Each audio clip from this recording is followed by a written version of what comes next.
இந்தியாவோட எல்லையில் ஒரு குழப்பம் ஏற்பட போது எதிர்பார்க்காத ஒரு பிரச்சனை வரதை பார்க்க போகிறோம். சைனாவோட இடத்துல ஒரு தூதரகம், அவங்க இருக்கிற இடத்துல ஒரு பிரச்சனைகள் ஏற்பட போது அது எதிர்பார்க்காத ஒரு வழியாக இருக்கும். அதில் மக்கள் ரொம்ப கொந்தளிப்பாங்க. அந்த பிரச்சனை ஏற்படுறதை நம்ம பார்க்க போகிறோம். காஷ்மீர் அதோட எல்லையோட பகுதியில் ஒரு சின்ன குழப்பங்கள் ஏற்படும். அதே நேரத்தில் அமெரிக்காவோட சில பேச்சுகள், சில குழப்பங்கள் அவங்க அச்சுறுத்தனால பல நாடுகள் அவரை போய் பார்க்கக்கூடிய நிலைமைகள் ஏற்பட்டுரும். எல்லாரும் அவரை போய் பார்த்ததுக்கான வழி பண்ணுவாங்க. அப்படி இருந்தாலும் அவர் அச்சுறுத்தல் கொடுக்கக்கூடிய நிலையெல்லாம் மாறிடும். ஏன்னா சில குழப்பங்கள் ஏற்பட போது சில நாடுகளுக்கு ஒப்புதல் வரும், சில நாடுகள் ஒப்புதல் வராதனால அங்க பிரச்சனைகள் ஏற்படுறத நம்ம பார்க்க போறோம்.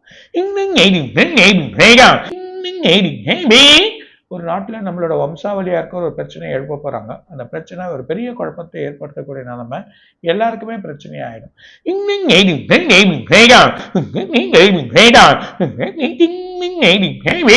அது அமெரிக்காலே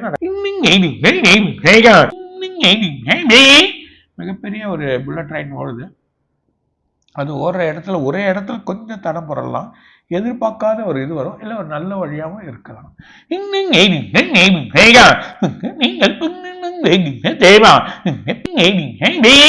ஒரு முக்கிய நடிகர் ஒரு சிகிச்சை பலனோட ஒரு குழப்பத்தோடு ஆயிடுவார். உடல் பிரச்சனையாக சிகிச்சை, அது ஒரு பலன் கொஞ்சம் குழப்பமாகும்.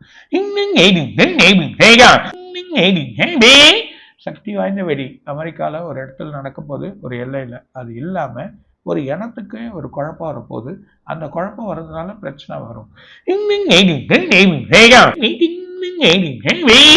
இதனால பல நாடுகள் கொடுக்க வேண்டிய கடன் இவங்களே கடன் வாங்கக்கூடிய நிலைமை வரப்போகுது. அந்த மாதிரி ஒரு எதிர்பார்க்காத பிரச்சனைகள் ஏற்படுறத பார்க்கப்போம்.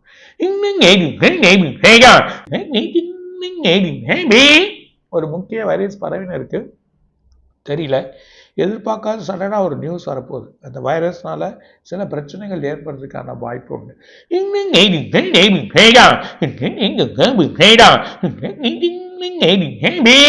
இந்தியா, டெல்லி அந்த மாதிரி மாகாணங்கள்லாம் இந்த ப்ராப்ளங்கள் ஏற்படும். திரும்ப இந்தியாவில் இன்னொன்று எர்த்குயிக் வரப்போகுது. ஏற்கனவே வந்திருக்கு மணிப்பூர், இந்த மாதிரி எல்லாம் வரப்போகுது. டெல்லி இல்லைன்னா குஜராத், இந்த பக்கம் பஞ்சாப் இல்லைன்னா சிந்து அந்த நதி கரையோரமாக இருக்கக்கூடிய இடம், இல்லைன்னா பாகிஸ்தான் பார்டர் கிட்ட முன்னாடி நமக்கு வர வேண்டிய இடத்துல இந்த பக்கம் பார்த்தீங்கன்னா குஜராத் இல்லைன்னா இந்த ஒரு 2-3 நார்த்தில் இருக்கக்கூடிய மார்னிங்கில் உள்ள வழியில் வருது. ரொம்ப கேர்ஃபுல்லாக இருக்கணும். எதிர்பார்க்காத ஒரு இன்சிடென்ட் இருக்குன்னு சொல்கிறேன்.